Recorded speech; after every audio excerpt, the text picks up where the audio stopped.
About 5 years ago, I did something really radical. I smashed my smartphone with a sledgehammer over and over again. I did that because I realized that that had become a near occasion of sin for me. In fact, not only did I smash my smartphone, which I probably should have recycled, I knew that if I didn't do that, if I didn't take that radical action, it was just going to lead me to greater and greater sins.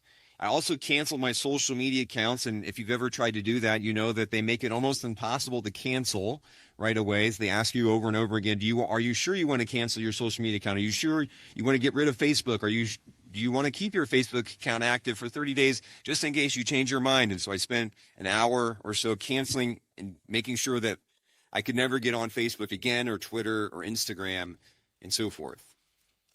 In 2010, I got on social media and got my smartphone because Pope Benedict had asked priests to start evangelizing and using social media.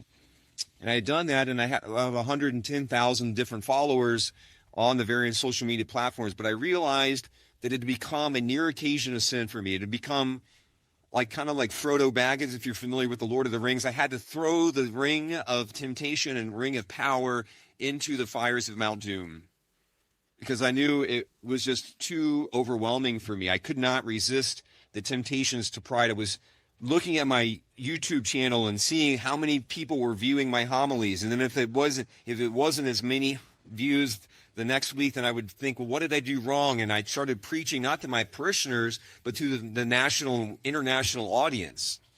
It made me just really a priest that I had. When I stepped away for chemo, I really realized and reflected, it was making me a priest that I did not like.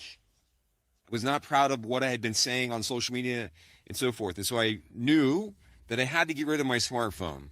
And so I smashed it. And again, I should have recycled it, but I took the radical steps. Jesus also says, particularly in regard to the sins of lust, he says, if our right eye causes us to sin, then we should pluck it out. And if our right hand causes us to sin, then we should cut it off, right?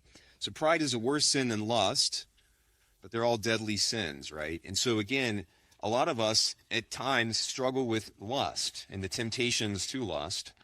And so again, Jesus is inviting us to say, he's saying, take whatever radical steps are necessary to make sure that if there is anything in your life that would lead to a near occasion of sin, get rid of it. Get rid of it. Take whatever radical steps. And if that involves you also smashing your smartphone and canceling social media, then that's what it takes, right? Because again, he knows how particularly numbing and deadening to our souls the sin of lust is. He wants us to be free from that. He made us for joy, and he made us for life. But again, he knows, especially with regards to sin, how damaging and numbing those sins are to us. He wants us to be free. He wants us to experience joy and life. And so again, if we leave Mass this morning, there is a beautiful handout that our parish office has prepared. On the front, one of the sides of it, it's about covenant eyes. And the program, again, a pilot parish, we started working with them last year. The Archdiocese asked us to be a pilot parish, and so we're continuing that effort this year again. And so again, Covenant Eyes is a free service and so forth that can help us protect our homes, protect our children, our teenagers from all these different temptations that they are bombarded by, that we are bombarded by. And then also on the other side, there's a lot of amazing programs that our Archdiocese has actually put together. The woman that runs our Archdiocesan office in regard to this is Gabriella Ross. She's an amazing woman.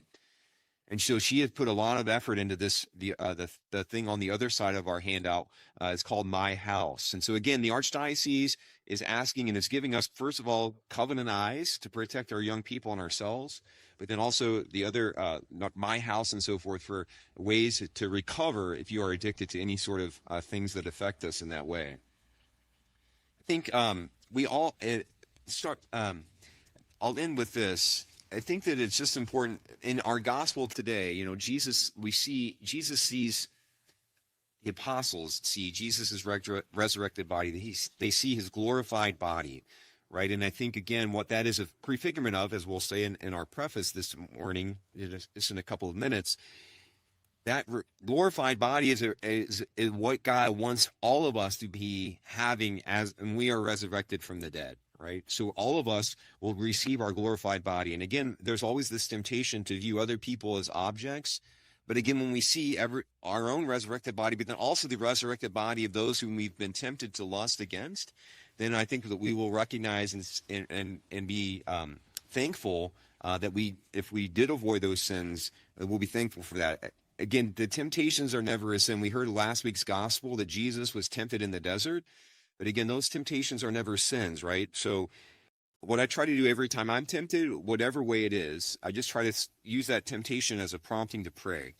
So anytime I'm tempted to lust against a beautiful person, I just turn around and turn that temptation on its head and just pray, thank God for the beauty of that person. If I'm tempted to gossip, I just try to turn that around and pray a Hail Mary for that person silently. So again, all these different temptations are never sins, but they can actually be prayer prompts. And so again, I'll just say staring at a glass TV screen will never bring you eternal joy. Staring at a glass iPhone screen or an iPad screen will never bring you eternal joy.